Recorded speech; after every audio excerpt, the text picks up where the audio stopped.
लोग आपका ये जो भी आपका पढ़ाई था पीछे की तरफ, जो हम लोगों ने देखा स्लाइम मोल्ड के बारे में था।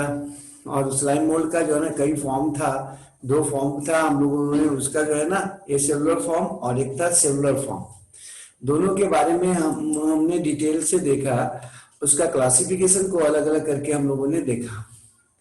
नेक्स्ट जो बात है इसके बाद जो हम लोगों को पढ़ना है वो है आपका प्रोटिस्टन के बारे में। प्रोटोजोन्स में प्रोटिस्टेंस का जो क्लासिफिकेशन पढ़े थे उसमें उसको तीन भाग में हम लोगों ने बांटा था। पहला था फोटोसिंथेटिक प्रोटिस्टेंस, सेकंड था स्लाइम मोल्ड और थर्ड था प्रोटोजोन प्रोटिस्टेंस। ये जो प्रोटोजोन प्रोटिस्टेंस था, प्रोटोजोन प्रोटिस्टेंस सबसे लास्ट में था और आज उसको देखते। इसको सबसे पहले जो है ना इसका स्टडी शुरू किया गया लिविनोव के द्वारा। इसका सबसे पहले स्टडी किया गया था जब उन्होंने माइक्रोस्कोप बनाया, तो उस समय सबसे पहला प्रोटोजोन के बारे में उन्होंने माइक्रोस्कोप से देखा और जीव को देखा और उसका नामकरण नहीं कर पाए। वो आपका जो है ना वो बताया कि एक छोटा सा जो है ना माइन्यूट स्ट्रक्चर है, इसका नामकरण जो है ना गोल्डफास्ट के द्वारा किया गया। इसमें करीब 50,000 स्पीसीज होते हैं और ये पूरे संसार में पाया जाता है, मतलब हर प्रत्येक जगह पर पाया जाता है करीब करीब वर्ल्ड वाइड। इसका जो है सो आपका डिस्ट्रीब्यूशन है और इसको बायोलॉजी में एक शब्द हम लोग यूज करते हैं कॉस्मोपॉलिटन। बार बार यूज होगा कॉस्मोपॉलिटन, ये ध्यान रखिएगा। कॉस्मोपॉलिटन किसी भी जीव के बारे में लिखा होगा कॉस्मोपॉलिटन, तो आपके दिमाग में आ जाना चाहिए कि वो आपका संसार के प्रत्येक क्षेत्र में पाया जाता है, कोई पार्टिकुलर रीजन में नहीं बल्कि हर क्षेत्र में या हर जगह पर पाया जाता है, कॉस्मोपॉलिटन। नेक्स्ट है हैबिट। इसका हैबिट जो होता है फ्री लिविंग होता है, ये पैरासिटिक भी होता है, फ्री लिविंग हो सकता है या पैरासिटिक के रूप में फ्री लिविंग में होलोजोइक हो सकता है या फिर आपका सेप्रोजोइक हो सकता है। ठीक है, फ्री लिविंग या पैरासिटिक किसी दूसरे के साथ जुड़कर रह सकता है या स्वतंत्र रूप में रह सकता है। होलोजोइक मतलब अपना भोजन जो है ना एनिमल टाइप का अपने अंदर ले लेगा और उसको क्या करेगा, डाइजेस्ट करेगा। या सेप्रोजोइक होता है, सड़ा गला से अपना भोजन प्राप्त करता है। ये मोटाइल हो सकता है या नॉन मोटाइल हो सकता है। मोटिलिटी जो होता है वो आपका कुछ विशेष स्ट्रक्चर्स के द्वारा होता है, जैसे सिलिया है, फ्लैजिला है, स्यूडोपोडिया है। ये तीनों जो है इसके लोकोमोटरी ऑर्गन्स होते हैं या ऑर्गेनल्स होते हैं जो इसको हेल्प करते हैं मोटिलिटी में या लोकोमोशन में। सिलिया के बारे में आपको पहले भी हम बताए थे कि सिलिया जो होता है छोटा हेयर लाइक स्ट्रक्चर होता है, स्मॉल हेयर लाइक स्ट्रक्चर होता है जो आपका इमर्ज आउट होता है प्रोटोप्लाज्म से, साइटोप्लाज्म से। साइटोप्लाज्म की स्ट्रक्चर है। फ्लैजिला भी जो है ना वो भी आपका क्या होता है, हेयर लाइक स्ट्रक्चर होता है, लेकिन इसकी लंबाई जो होती है, लेंथ जो होती है सिलिया की तुलना में ज्यादा होती है और संख्या इसका कम होता है। तो फ्लैजिला जो है वो आपका फ्यू होता है, संख्या में कम होता है, लेकिन साइज जो होता है, लंबाई जो होता है सिलिया की तुलना में ज्यादा होता है। स्यूडोपोडिया जो है वो आपका प्रोट्रूबरेंस होता है, साइटोप्लाज्म से उभार निकलता है और वो आपका उसके भोजन को कैप्चर करने में मदद करता है या चलने में मदद करता है, लोकोमोशन में मदद करता है, इसलिए इसका नाम स्यूडोपोडिया पड़ा। हाँ, गलत पैर है ना, यह झूठा पैर, क्योंकि ये रियली में पैर होता नहीं, हाथ होता नहीं, बल्कि उसका काम करता है। इसका ओरिजिन कहां से होता है, सेल मेम्ब्रेन जो है ना वो इमर्ज आउट हो जाता है साइटोप्लाज्म के साथ और वो एक स्ट्रक्चर आपका वो जो है ना वो स्ट्रक्चर इसको चलने में या भोजन के कैचिंग में मदद करता है, इसलिए उसका नाम स्यूडोपोडिया कहते हैं। नेक्स्ट हैबिटेट का बात करते हैं। हैबिटेट मतलब जहां वो रहेगा और हैबिट आपको आदत, फिर से बताते आ रहे, पीछे से बताते आ रहे। हैबिटेट जो होता है ना इसका समानता ये एक्वेटिक होता है। एक्वेटिक मतलब फ्रेश वाटर में भी हो सकता है या मैरीन वाटर में हो सकता है। मैरीन और फ्रेश वाटर के बारे में डिटेल से पीछे बताया हुआ है क्लास में। ये इंडो पैरासिटिक होता है समांतर। अगर ये पैरासाइट होगा तो इंडो पैरासाइट होगा और फ्री लिविंग होगा तब तो कोई बात ही नहीं है। इंडो पैरासाइट, एक्सो पैरासाइट भी हम लोग पीछे देखे। इंडो पैरासाइट मतलब बॉडी के अंदर होगा और एक्सो पैरासाइट मतलब बॉडी के सरफेस के ऊपर होगा। इंडोपैरासिटिक होता है, मतलब बॉडी के अंदर पाया जाता है, और अंदर भी ये इंटरसेलुलर हो सकता है या इंट्रासेलुलर हो सकता है। इंटरसेलुलर का मतलब है सेल के बीच में, और इंट्रासेलुलर के मतलब है सेल के अंदर। ये सेल के अंदर रह सकता है या सेल के बीच में रह सकता है। कौन है? प्रोटोजोअन प्रोटिस्टन। प्रोटोजोअन प्रोटिस्टन का जो शेप होता है वो अलग अलग शेप का होता है। कोई राउंड हो सकता है, कोई ओवल या अंडाकार जिसको बोलते हैं वो हो सकता है, कोई चप्पल नुमा या स्लीपर लाइक हो सकता है, कोई स्पिंडल शेप होता है, और इवन जो है ना कुछ इरेगुलर शेप के होते हैं, जैसे कि हम अमीबा वगैरह में भी हम देखेंगे। साइज जो होता है इसका यूजुअली माइक्रोस्कोपिक होता है, मतलब काफी माइन्यूट होता है।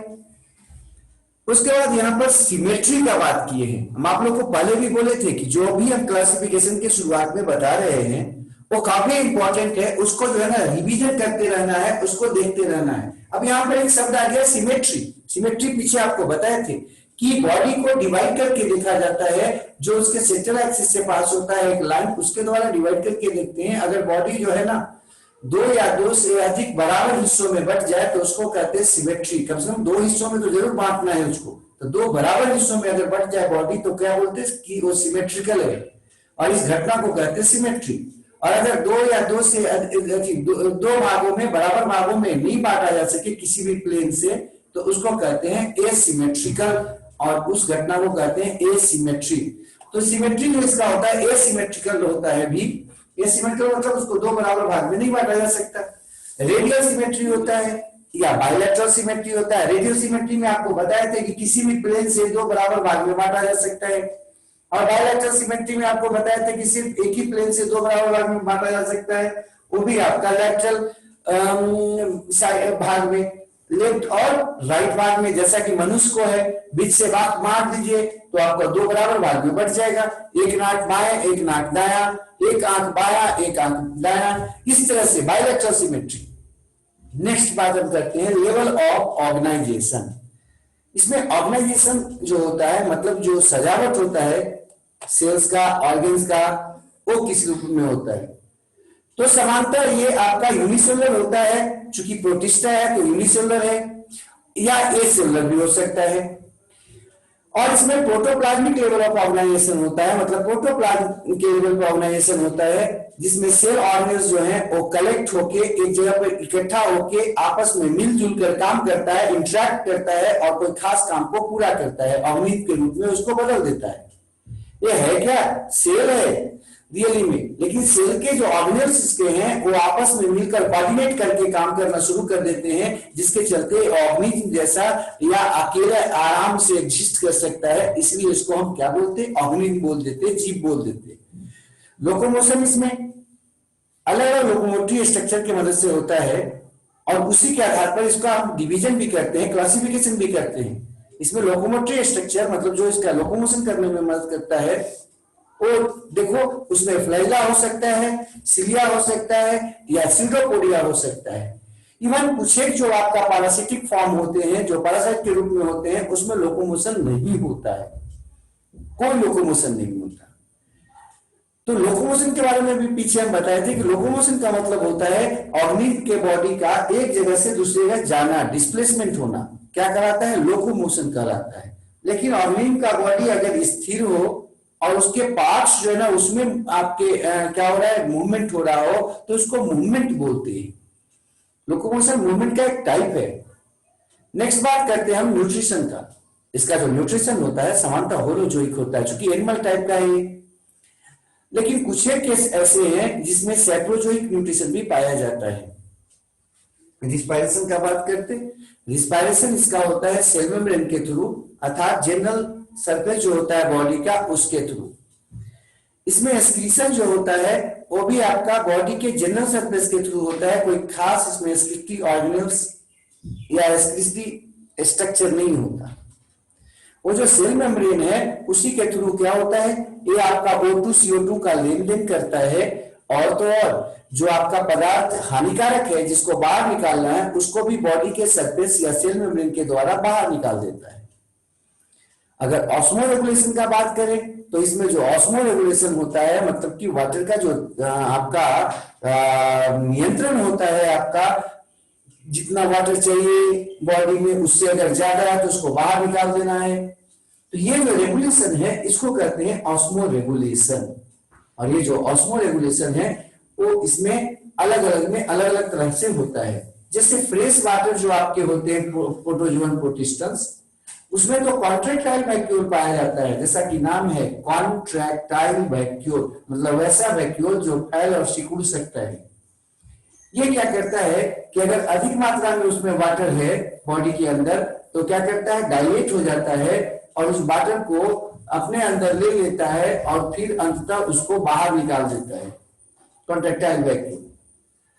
लेकिन इस दौरान इस समय वो क्या करता है कि जो एक्सक्रीटरी वेस्ट है उसको भी साथ में ले लेता है और उसको भी बाहर निकालता है। मतलब जो कॉन्ट्रैक्टाइल वैक्यूल होता है वो ऑस्मो रेगुलेशन के साथ साथ एक्सक्रीशन में भी मदद करता है, खास करके किसमें, फ्रेश वाटर प्रोटोजोन प्रोटिस्टन्स में। लेकिन जो मैरीन वाटर होते हैं, मतलब जो आपके समुद्र के जल में पाए जाते हैं, उसमें कॉन्ट्रैक्टाइल वैक्यूल नहीं पाया जाता है, ये ध्यान रखिएगा। फ्रेश वाटर, चूंकि पानी का समस्या कहां होगा, जहां पर वाटर जो है ना उसके अंदर प्रवेश करेगा। और वाटर कब प्रवेश करेगा, जब बाहर का मीडियम कैसा होगा, हाइपोटोनिक होगा। हाइपोटोनिक मीडियम जो है ना सामान्यतः कहां पर मिलेगा, उसको फ्रेश वाटर में मिलेगा। क्योंकि जो सी वाटर होता है वो ऑलरेडी हाइपरटोनिक होता है साइटोप्लाज्म के तुलना में, इसलिए उसमें समस्या नहीं होने वाला है। समस्या कहां होता है, फ्रेश वाटर में। इसलिए जो फ्रेश वाटर आपके प्रोटोजोन प्रोटिस्टन्स होते हैं उसी में सिर्फ और सिर्फ क्या पाया जाता है, कॉन्ट्रैक्टाइल वैक्यूल पाया जाता है। अन्य प्रोटोजोन्स में या प्रोटिस्टन्स में आपके कॉन्ट्रैक्टाइल वैक्यूल जो आपके जैसे सी वाटर में पाए जाने वाले में नहीं पाया जाता है। नेक्स्ट हम आगे बढ़ते हैं, इसमें आगे देखते हैं फॉर्म जो है उसमें भी कॉन्ट्रैक्टाइल वैक्यूल नहीं होता है। आपको यहां पर हम लिख दिए हैं कि मैरीन और पैरासिटिक जो दोनों फॉर्म है उसमें कॉन्ट्रैक्टाइल वैक्यूल नहीं होते, क्योंकि पैरासाइट जो के रूप में जो होगा वो कैसा होगा, इंडो पैरासाइट होगा। और इंडो पैरासाइट कहां पाया जाता है, बॉडी के अंदर। तो जब बॉडी के अंदर है किसी ऑर्गेनिज्म के, तो ऑलरेडी उसका जो आपका इन्वायरमेंट होगा या उसका जो परिस्थिति होगा उस बॉडी के अनुसार हो जाएगा, तो उसको ज्यादा समस्या आपका ऑस्मो रेगुलेशन का नहीं होगा। तो ऑस्मो रेगुलेशन की आवश्यकता कहां पड़ेगी, जब वो फ्रेश वाटर में होगा जहां पर ज्यादा हो गया है। इसमें लिखे हैं कि क्लासिफिकेशन ये तो पीछे बताते थे कि फ्रेश वाटर में होगा, मैरीन और पैरासिटिक फॉर्म में समांतर कॉन्ट्रैक्टाइल वैक्यूल नहीं होगा। अब बात करते हैं क्लासिफिकेशन का। क्लासिफिकेशन में आ जाओ, जो प्रोटोजोन प्रोटिस्टन्स है उनको हम लोग 4 फाइला में बांटते हैं। पहले ग्रुप में बांट देते हैं, अभी फाइलम में बांट देते हैं। तो 4 फाइला में बांटते हैं। आधार क्या है उसका, लोकोमोटरी ऑर्गेनेल्स। लोकोमोटरी ऑर्गेनेल्स जो होते हैं वो आपके चार कंडीशन हो सकता है। पहला क्या, फ्लैजिला के रूप में रहे। दूसरा क्या, स्यूडोपोडिया के रूप में रहे। तीसरा क्या, आपका न रहे। और चौथा क्या, सीलिया आपका स्यूडोपोडिया के रूप में रहे। तो आपको फिर से बोल दे रहे हैं, आपका जो लोकोमोटिव ऑर्गन्स है उसके आधार पर इसको हम लोग 4 भाग में बांट देते हैं, 4 फाइलम में बांटते हैं।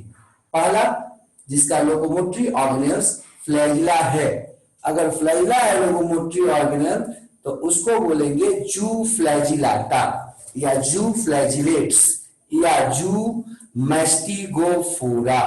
ध्यान रखिएगा, जू मैस्टिगोफोरा, जिसमें फ्लैजिला होगा उसको जू मैस्टिगोफोरा कहेंगे। ठीक है, उसको दूसरे इंपॉर्टेंट। अब फ्लैजिला की संख्या कितनी हो सकती है, तो आपको बताया था कि फ्लैजिला जो है ना वो कम होता है सीलिया की तुलना में। समांतर देखा ये जाता है कि जो जू फ्लैजिलाटा होता है उसमें आपका फ्लैजिला की संख्या 1 या 1 से अधिक हो सकता है। अब इसके आधार पर आगे भी हम देखेंगे। नेक्स्ट है सार्कोडीना या राइजोपोड्स। देखो उस फाइलम को हम सार्कोडीना या राइजोपोड्स कहते हैं जिसका लोकोमोटरी स्ट्रक्चर जो होता है वो स्यूडोपोडिया होता है। मतलब कि सेल मेम्ब्रेन और साइटोप्लाज्म का जो प्रोट्यूबरेंस होता है जिसको स्यूडोपोडिया बोल रहे थे, वो अगर आपका लोकोमोटरी ऑर्गन्स है तो उस ग्रुप को बोलेंगे सार्कोडीना या राइजोपोड्स। नेक्स्ट है स्पोरोजोआ या एपिकोप्लेक्सा। इसमें लोकोमोटरी ऑर्गन जो होता है वो नहीं होता है। तो वैसा आपका प्रोटोजोअन प्रोटिस्टन्स जिसमें लोकोमोटरी स्ट्रक्चर नहीं होता उसको बोलते हैं स्पोरोजोआ। नेक्स्ट सिलियाटा। सिलियाटा जो है ना या सिलियोफोरा उसको बोलते हैं जिसमें लोकोमोटरी ऑर्गेन जो है वो आपका सिलिया होता है। जिसमें सिलिया होगा उसको क्या बोलेंगे, सिलियोफोरा या सिलियाटा बोलेंगे। देखो जिस तरह से हम जो है ना वो आपको अंडरलाइन कर रहे हैं या रंगीन बना रहे हैं, उसको आप कोशिश करना इस तरह से आपके नोट्स में रहे, या हाइलाइटर का यूज कर सकते हैं हल्का रंग का, ताकि क्या हो वो आपका क्लियर नजर आए। जिसमें फ्लैजिला है वो इंपॉर्टेंट है, जिसमें फ्लैजिला होगा वो जू फ्लैजिलाटा, जिसमें सूडोपोडिया होगा वो क्या हो जाएगा, सार्कोडीना। वो हाइलाइटर से अगर आप कर सके तो अच्छा रहेगा, वो देखिएगा। नेक्स्ट बात हम जो करते हैं वो है स्पोरोजोआ का भी कर लिए, सिलियाटा का भी कर लिए। तो अब हम बात जो करते हैं वो करते हैं, सबको अलग अलग देख लेते हैं। सबसे पहला है जू फ्लैजिलेट्स। जैसे ही कोई बोले आपको कि जू फ्लैजिलेट्स है या जू फ्लैजिलाटा है, आपके दिमाग में क्या आना चाहिए, वैसा प्रोटोजोअन प्रोटिस्टन्स मतलब यूनिसेलुलर एनिमल जो क्या रखता है, फ्लैजिला रखता है। हाँ, उसको क्या बोलेंगे, जू फ्लैजिलेट्स। इसका हैबिट का बात करें और हैबिटेट का, तो सबसे पहले हैबिटेट का बात करते हैं। सामान्यतः ये जो होता है आपका इंडो पैरासाइट के रूप में होता है, इसी में आपका हैबिट भी हो जाएगा। कुछ एक जो होता है आपका म्यूचुअली दिखाता है। इंडो पैरासाइट्स का मतलब आपको बताए थे कि इंडो पैरासाइट्स का मतलब होता है जो दूसरे के ऑर्गेन के बॉडी के अंदर रहता है, अपने भोजन को उससे प्राप्त करता है, तो इसको हम बोलेंगे इंडो पैरासाइट। और कुछ एक जो होता है वो म्यूचुअली दिखाता है, उसके साथ एक ऐसा संबंध दिखाता है जिसमें दोनों को एक दूसरे से फायदा हो। इसका जो बॉडी कवरिंग होता है वो थीन होता है, सेमी रिजिड होता है, फॉर्म लाइक पेलिकल होता है, जिसको हम लोग पेलिकल कहते हैं। जैसे पीछे आपको कैप्सूल का बात कर रहे थे हम बैक्टीरिया वगैरह में, वो आपको बार बार यहां पर बात कर रहे हैं पेलिकल का। पेलिकल क्या होता है, एक थोड़ा हल्का, ज्यादा कड़ा नहीं, हल्का कड़ा होता है, पतला सा लेयर जो आपके उसके ऊपर पाया जाता है। कुछ एक हद तक आप मकई वगैरह में देखे होंगे, मकई में देखिएगा एक कवर ऊपर से होता है पारदर्शक जैसा, सूखने पर उसके ऊपर से निकलता है वो स्केल जैसा कवरिंग। ये पेलिकल जो है ना कुछ हद तक वैसा ही होता है, हल्का हार्ड और थीन। नेक्स्ट न्यूक्लियस जो इसका होता है एक या एक से ज्यादा होता है। न्यूट्रिशन जो ये करता है सेप्रोजोइक टाइप का करता है, होलोजोइक नहीं है, ध्यान रखिएगा। इसका न्यूट्रिशन जो है जो भी आपका सिलियाटा के होंगे, सॉरी जू फ्लैजिलाटा के होंगे, वो सब के सब जो है ना सेप्रोजोइक टाइप का क्या दिखाएंगे, न्यूट्रिशन दिखाएंगे। नेक्स्ट है इसका रिप्रोडक्शन एसेक्सुअल होता है और समांतर लॉन्गिट्यूडनल बाइनरी फिजन का से होता है। तो लॉन्गिट्यूडनल बाइनरी फिजन के द्वारा ये क्या करता है, रिप्रोडक्शन करता है। लोकोमोटरी जो ऑर्गेनल्स होते हैं वो एक या एक से अधिक संख्या में फ्लैजिला हो सकते हैं। अब इसका उदाहरण देख लेते हैं कुछ। एक लेशमानिया, दूसरा है ट्रिपैनोसोमा, ट्राइकोनिम्फा, ट्राइकोमोनास और जार्डिया। अभी जो है सबको थोड़ा थोड़ा अलग अलग देख लेंगे। लिस्मानिया को पहले देखते हैं। लिस्मानिया के बारे में शायद आप लोग जानते होंगे, अगर नहीं जानते तो सुन लेते हैं, आराम से जान लोगे। और थोड़ा नाम तो जरूर सुने होंगे, काला जार, हम लोग नाम सुने हैं। ये जो है ना लिस्मानिया जो है काफी खतरनाक में से एक पैरासाइट्स है या परजीवी है हमारे लिए, हमारे बॉडी का। और डिजीज उत्पन्न करता है हमें, इसको डिटेल से पहले पढ़ते तो आगे हम इसको इसके बारे में और बताएंगे। ये जो लिस्मानिया डोनोवानी इसका नाम है, वैज्ञानिक नाम। लिस्मानिया में एल लिखी, केवल लिख के छोड़ दिए, चूंकि आपको हम पीछे बताए थे वैज्ञानिक नाम लिखने का तरीका, उसमें बताए थे कि एक ही नाम अगर बार बार आता है तो क्या करते हैं, उसको हम डॉट देके छोड़ सकते हैं। यहाँ पर लिस्मानिया का एल जो है ना केवल लिख के छोड़ दिए डॉट देके, और डोनोवानी इसका क्या हो गया, स्पीसीज का नाम है जिसको हम थोड़ा देखना चाह रहे हैं। इसमें कई स्पीसीज हैं, लिस्मानिया के कई स्पीसीज हैं, जिसमें कम से कम 3 के बारे में आप और हम देखना है। जिसमें पहला हम आपको बता रहे हैं लिस्मानिया डोनोवानी के बारे में। लिस्मानिया डोनोवानी जो होता है उसको लिस्मन के द्वारा लंदन में 1903 में खोजा गया था, और भारत में भी इसको देखा गया था डोनोवान के द्वारा उसी साल, लेकिन वो आपका जुलाई में देखा गया 1903 में। इन दोनों के नाम पर जिन्होंने इसको पहला बार देखा या खोजा, इसका नाम लिस्मानिया डोनोवानी पड़ गया। खोजने वाले कौन कौन थे, लिस्मन साहब थे जिन्होंने लंदन में देखा, और डोनोवान साहब थे जिन्होंने भारत में देखा, और दोनों का ईस्वी सन करीब करीब समान है। हम यहाँ पर जुलाई और जून नहीं लिखते, लेकिन जुलाई इसलिए लिख दिए कि ताकि आपको ये अंदाज लगे कौन पहले था कौन बाद में था। तो लिस्मन साहब के द्वारा पहले देखा गया इसको, और उसी साल आपका डोनोवान साहब के द्वारा भी भारत में देखा गया था, इसलिए इसका नाम पड़ गया लिस्मानिया डोनोवानी। इसका जो हैबिट होता है वो डाइजेनेटिक होता है। डाइजेनेटिक पीछे हम बता चुके हैं, डाई मतलब 2, जेनेटिक इंडोपारासाइट मतलब वैसा इंडोपारासाइट ये जो अपने लाइफ साइकिल को 2 ऑर्गेनिज्म में पूरा करता है। 2 ऑर्गेनिज्म जो है ना उसका पाया जाना आवश्यक है इसके लाइफ साइकिल को कंप्लीट होने के लिए। इसका जो लाइफ साइकिल होता है लिस्मानिया का, वो आपका मनुष्य में और सैंड फ्लाई में समांतर पूरा होता है। अगर मनुष्य या सैंड फ्लाई में से कोई एक भी न रहे, कोई एक भी अगर अनुपस्थित हो जाए तो इसका लाइफ साइकिल पूरा नहीं हो पाता है। दोनों का रहना आवश्यक है इसके लाइफ साइकिल को पूरा करने के लिए या होने के लिए। इसके अलावा ये भी देखा गया है कि मनुष्य के अलावा कुछ और जो वर्टिब्रेट जो मनुष्य के साथ रहते हैं उसमें भी लिस्मानिया डोनोवानी जो है ना आपका पाया जाता है, मतलब कि उसको भी अपने लाइफ साइकिल के लिए यूज कर सकता है या करता है।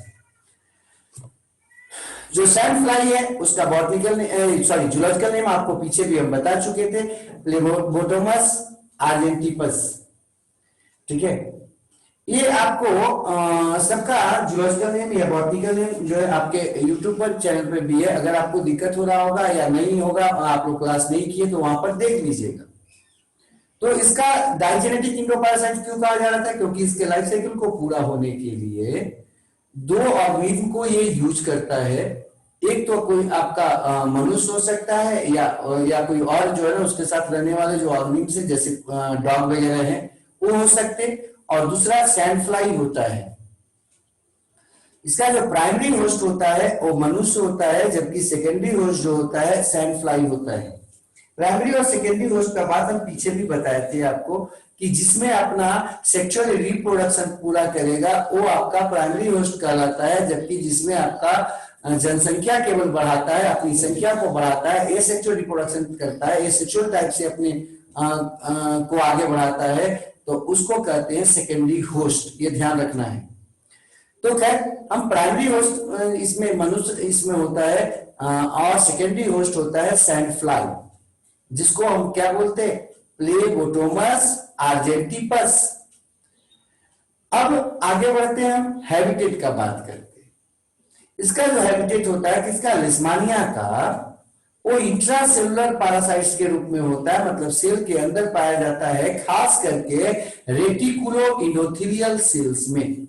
रेटिकुलो इंडोथेलियल सेल्स जो है वो एक विशेष प्रकार के सेल्स होते हैं जो पाए जाते हैं मनुष्य के अगर रेटिकुलो इंडोथेलियल सेल्स की बात करें तो मनुष्य में ये पाए जाते हैं कहाँ, ब्लड वेसल्स के अंदर जो लाइनिंग होता है लेयर जिसको इंडोथेलियम कहते हैं उसके सेल्स में पाए जाते हैं। देखो नाम है इसका रेटिकुलो। रेटिकुलो का मतलब होता है जाल जैसा।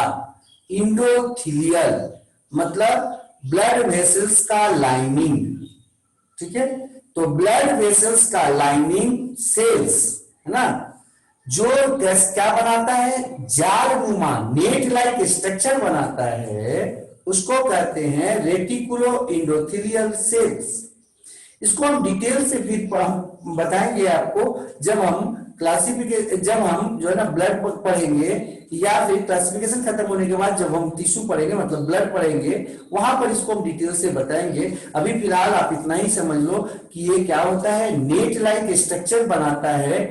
इंडोथीलियल सेल्स मतलब ब्लड वेसल्स के अंदर का जो सेल्स है वो आपका इलोंगेट होकर वो नेट लाइक स्ट्रक्चर बनाता है, उसको कहते हैं रेटिकुलो इंडोथीलियल सेल्स।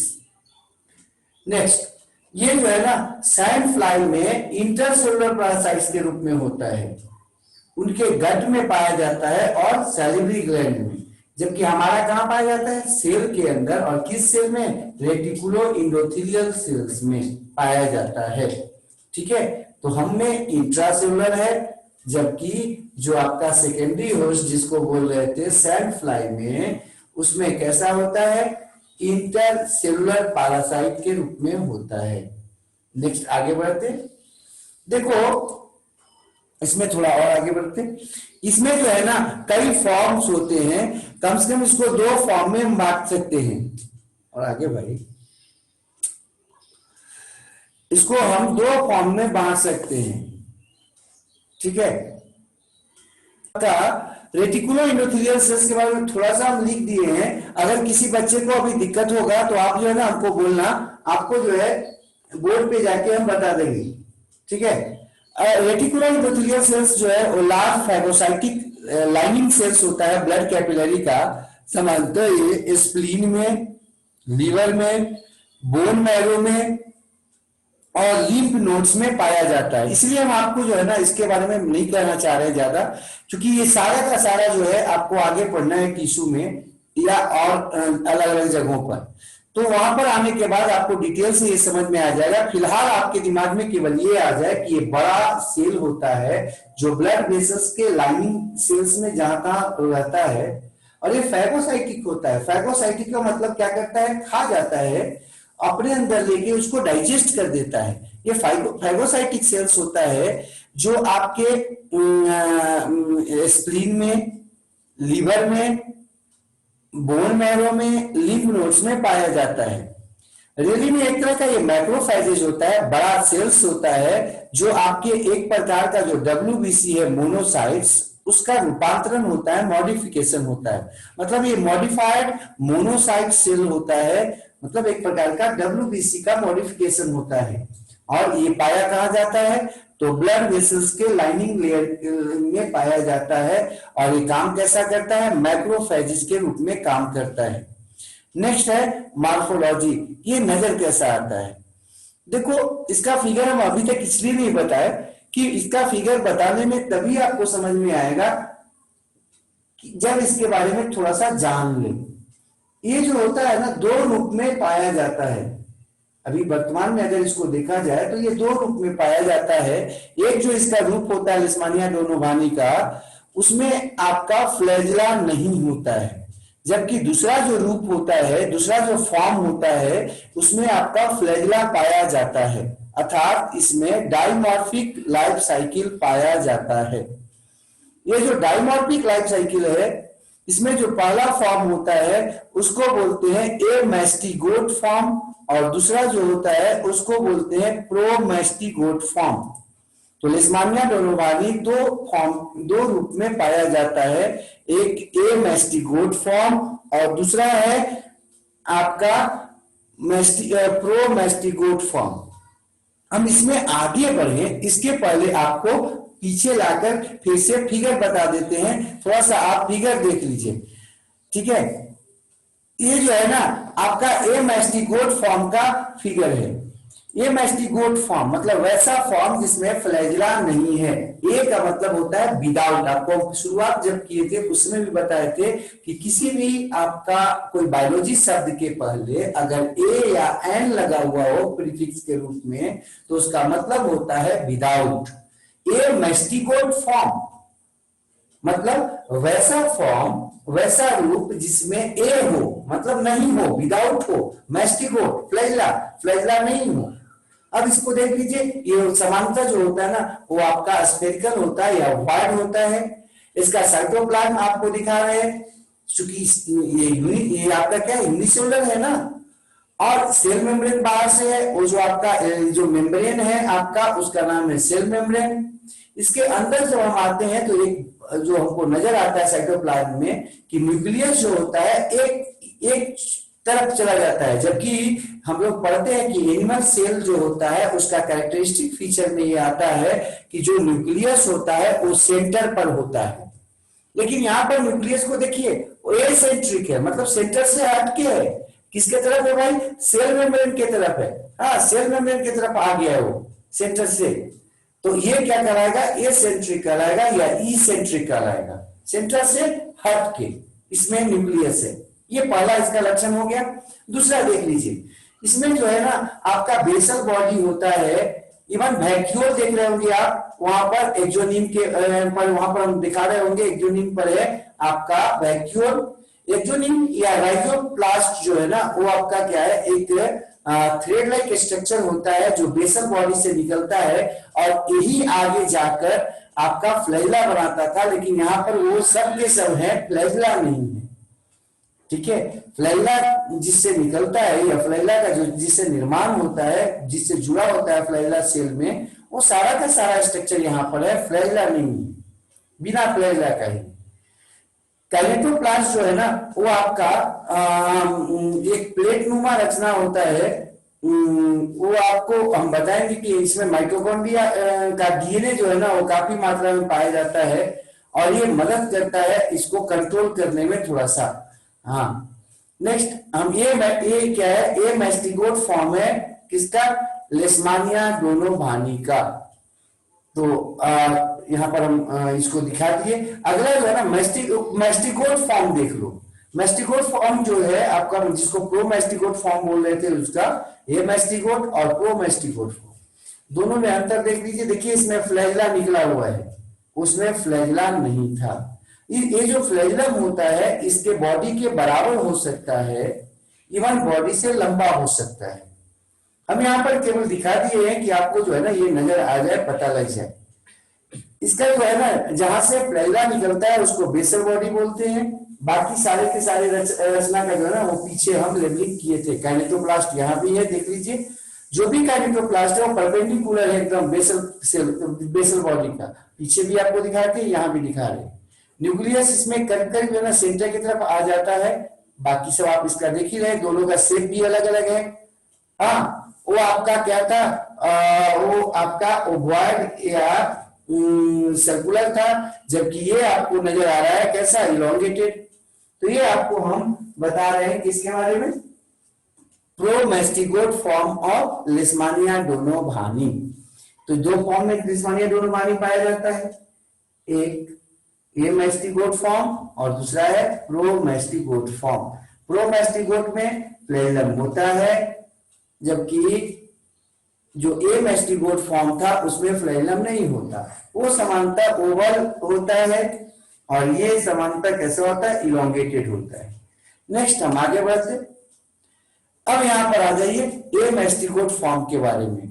ए मैस्टिगोट फॉर्म को ही पहले हम लोग लेशमानिया फॉर्म भी कहते थे, क्योंकि शुरुआत में लोगों को यही पता लगा था। अब ये जो होता है विदाउट फ्लैजिला होता है। देखिए वहां पर हम लिख दिए नीचे में, ए का मतलब विदाउट और मैस्टिगोट का मतलब फ्लैजिला, मतलब बगैर फ्लैजिला का। इसमें जो है ना चूंकि फ्लैजिला नहीं होता इसलिए इसको ए फ्लैजिला फॉर्म भी कहते हैं। और इसमें निम्नलिखित कैरेक्टर्स पाए जाते हैं। पहला कैरेक्टर है कि ये कैसा होता है, राउंड या ओवल होता है, अभी आपको बताया।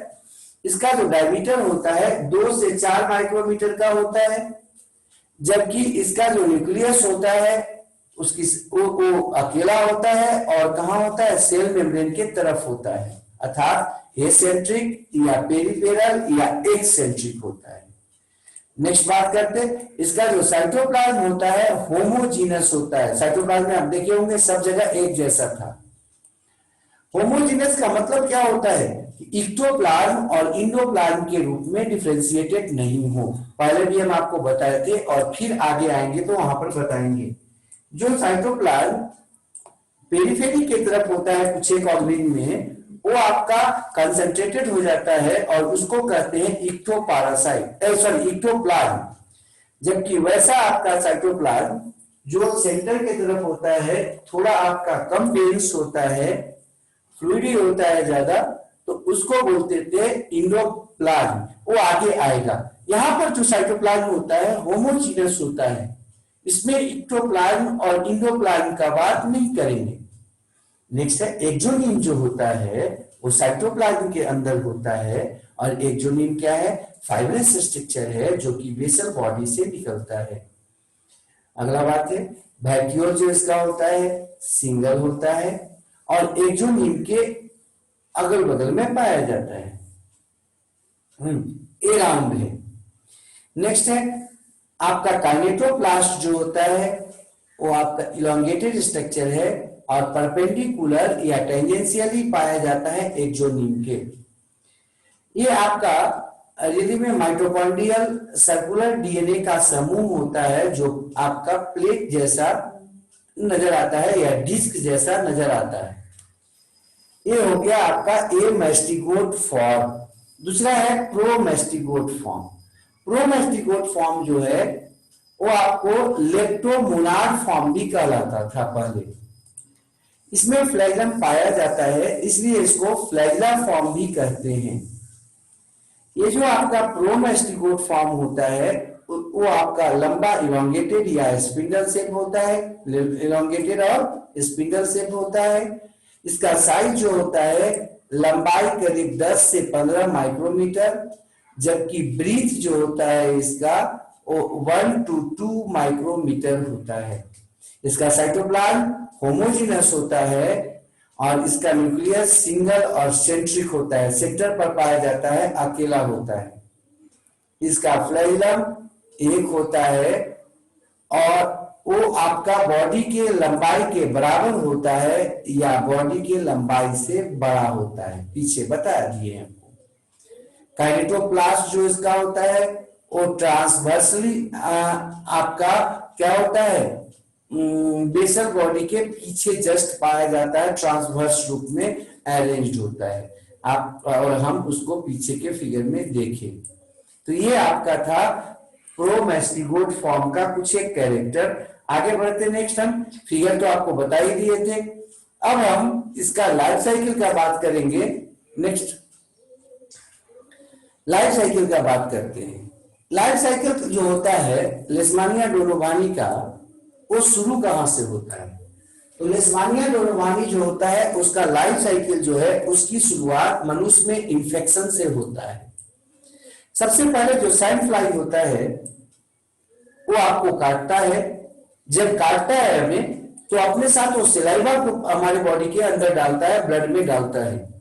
सिलाइवा डालने का कारण क्या होता है कि सिलाइवा डालने से जो हमारा ब्लड है, अगर ब्लड वेसल्स में कहीं भी कोई छेड़छाड़ होता है या पंचरिंग किया जाता है तो ब्लड हमारा कोगुलेट हो जाता है, जम जाता है, तो उसको ये प्रिवेंट करता है।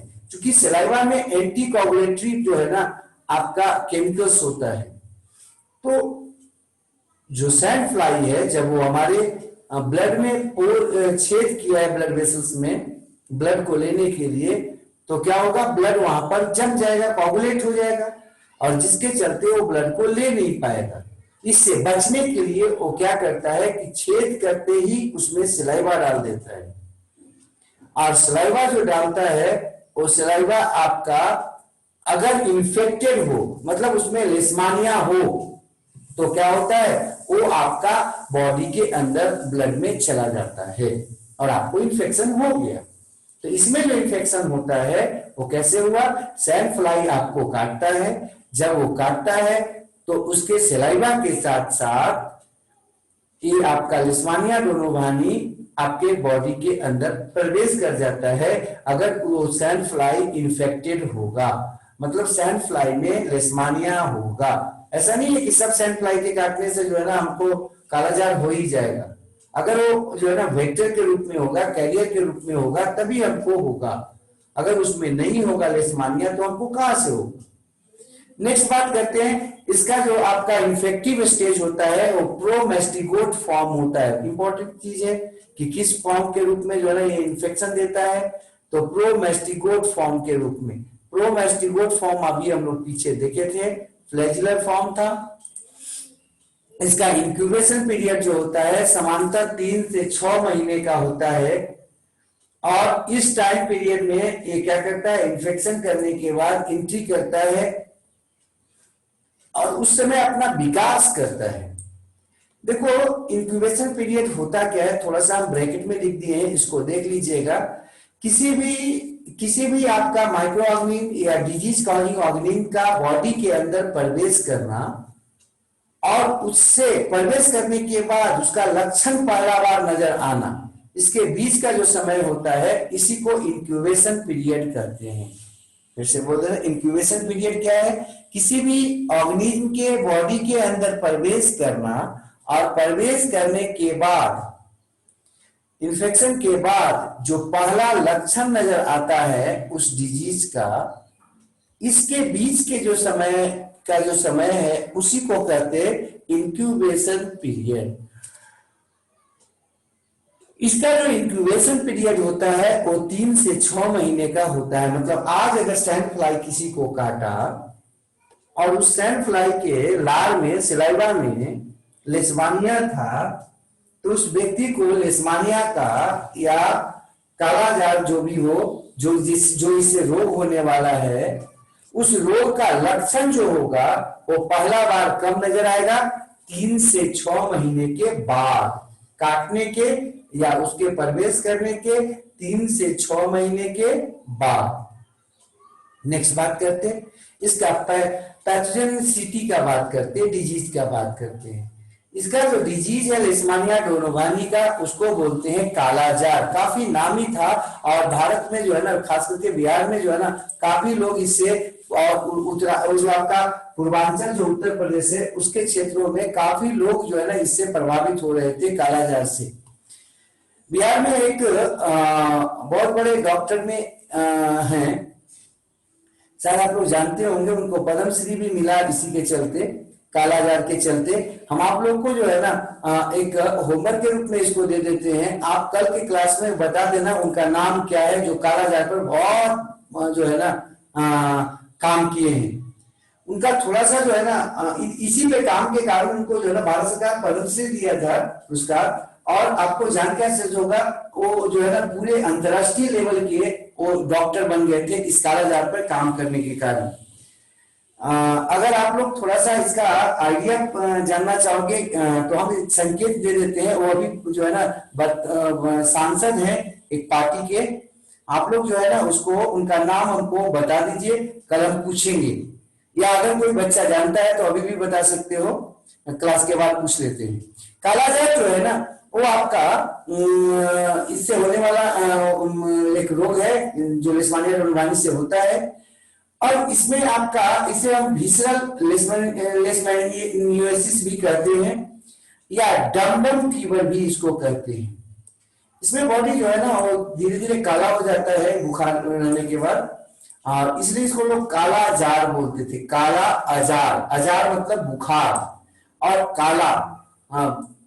चूंकि लोगों के दिमाग में क्या आता था कि खून का चूंकि कमी होता था, धीरे धीरे जो है ना वो आपका हीमोग्लोबिन कम होता जाता था, तो जो है ना शरीर धीरे धीरे ब्लैकिश होता जाता था, तो लोगों ने इसका नाम काला अजार रख दिया।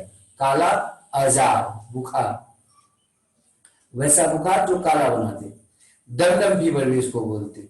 नेक्स्ट है इसका इंपॉर्टेंट सिम्टम्स देखते हैं। इंपॉर्टेंट सिम्टम्स में पहला है कि जो है ना फीवर रहेगा, और वो फीवर जो है ना लगातार भी रह सकता है या रेमिटेंट हो सकता है। रेमिटेंट मतलब होता है वो आपका 2 डिग्री 3 डिग्री जो है ना बढ़ घट रहा हो। अभी जो है ना बुखार है, लगा कि बहुत बुखार है, और कुछ समय बाद वो कम हो गया, फिर जो है कुछ समय के बाद फिर बुखार आ जाए, तो ये जो है ना बढ़ता घटता रहे, तो उसको रेमिटेंट बोलते हैं, रेमिटेंट। तो रेमिटेंट हो सकता है या कंटिन्यूअस हो सकता है, लगातार हो सकता है। दूसरा इसमें स्प्लीन जो होता है ना वो बड़ा हो जाता है, जिसको प्लीहा बोलते हैं। आपका जो स्टोमक होता है उसके जस्ट बाएं तरफ जो है एक छोटा सा ऑर्गन होता है, उसका नाम है स्प्लीन। स्प्लीन जो है ना इसमें बड़ा हो जाता है, ये इसका सबसे महत्वपूर्ण एक फीचर है, इसी को देखकर इसको बताया जाता है। नेक्स्ट है इनलार्ज लीवर। इसका लीवर भी क्या होता है, बड़ा हो जाता है। और जो आपका स्किन होता है वो डार्क हो जाता है, पिगमेंटेड, ड्राई, रफ हो जाता है। देखिए पिगमेंटेड है मतलब डार्क है, इसलिए इसका नाम काला आजार बोल रहे थे हम। हाँ, लोगों को क्या लगता है किसके कारण हम काला हो गए, काला आजार। तो खैर पिगमेंटेड हो जाता है स्किन, डार्क हो जाता है, ड्राई हो जाता है, रफ हो जाता है। इसका उपाय क्या है, तो एंटीमनी कंपाउंड का जो है ना उपयोग किया जाता है इसमें दवा के रूप में। एंटीमनी शायद आप लोग जानते होंगे, एक मेटोराइड है जिसका एटॉमिक नंबर 51 है। मेटोराइड है, आपके पीटी में देख लेना ये एंटीमनी, और उसका जो है ना कंपाउंड को हम लोग इसमें दवा के रूप में लेते हैं, या आपका सिंथेटिक नॉन मेटेलिक कंपाउंड्स को लेते हैं, जैसे यूरिया है, एस्टेबामीन है, या आपका आइसोथायोनेट है, या पेंटामीडिन है। सामान्यतः ये दवा जो इसकी होती है आप अपने से खाना मत शुरू कीजिएगा, डॉक्टर जो है ना आपको बताएंगे प्रिस्क्रिप्शन पे, तभी दवा खानी है ये सबकी। अगला है प्रिवेंशन या प्रोफाइलेसिस। कैसे रोकथाम करें, इससे बचे कैसे हम कालाजार से।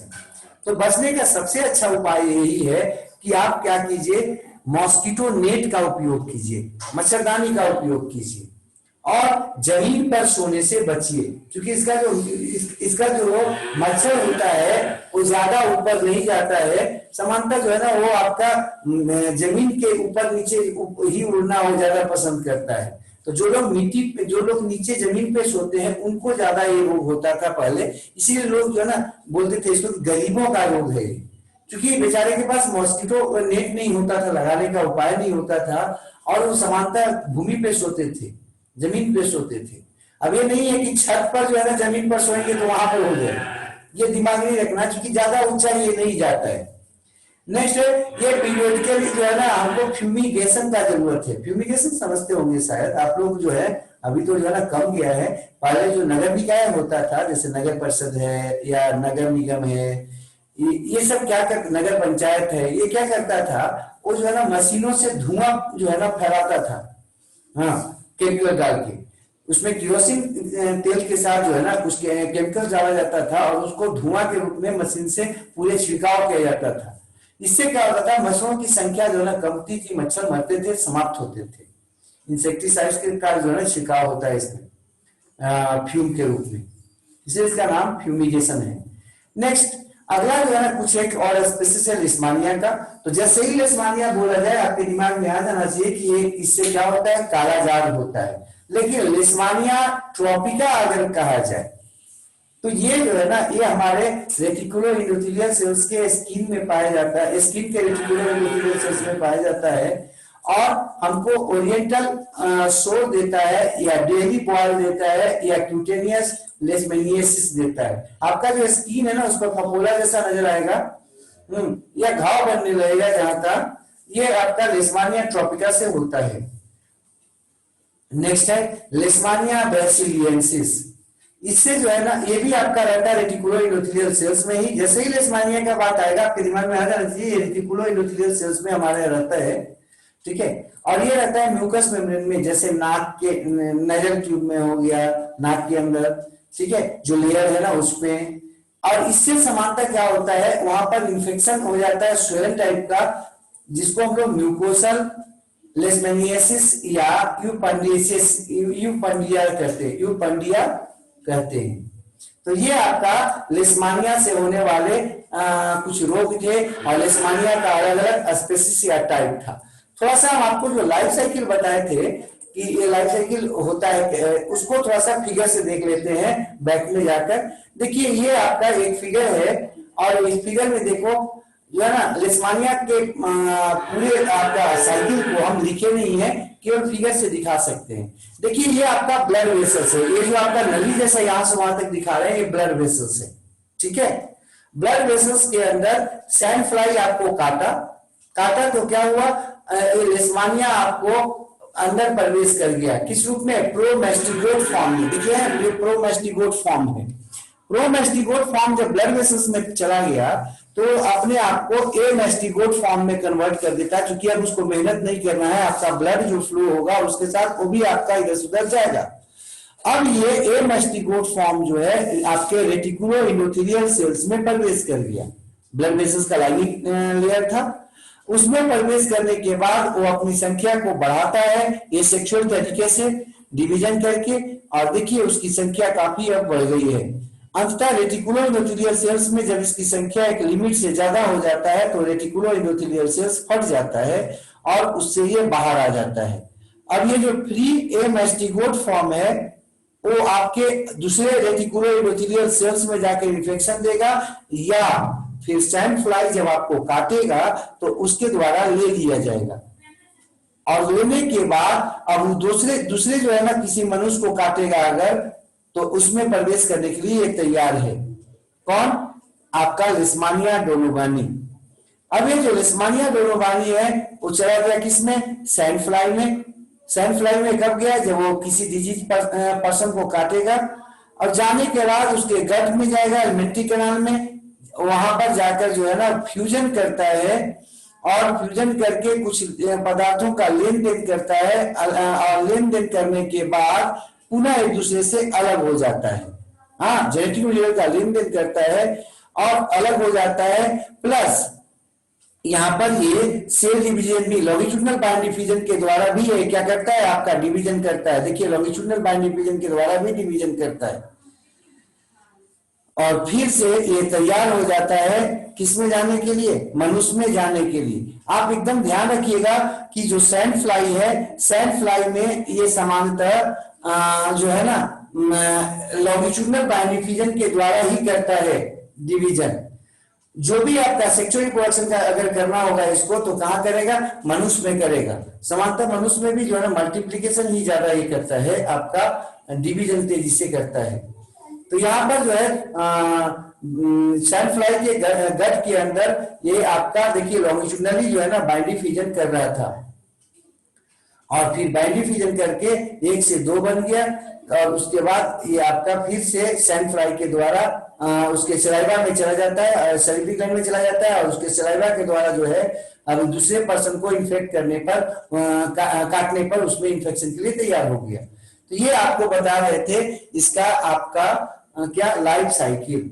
यहाँ पर थोड़ा सा हमको लगता है कि बोलने में हम ये बोल दिए कि सैंड फ्लाई के अंदर जो है ना वो आपका क्या करेगा, फ्यूज करेगा। नहीं, ये गलत है। सैंड फ्लाई के अंदर कहीं पर कोई जो है ना सेक्सुअल रिप्रोडक्शन का बात नहीं होगा, ध्यान रखिएगा।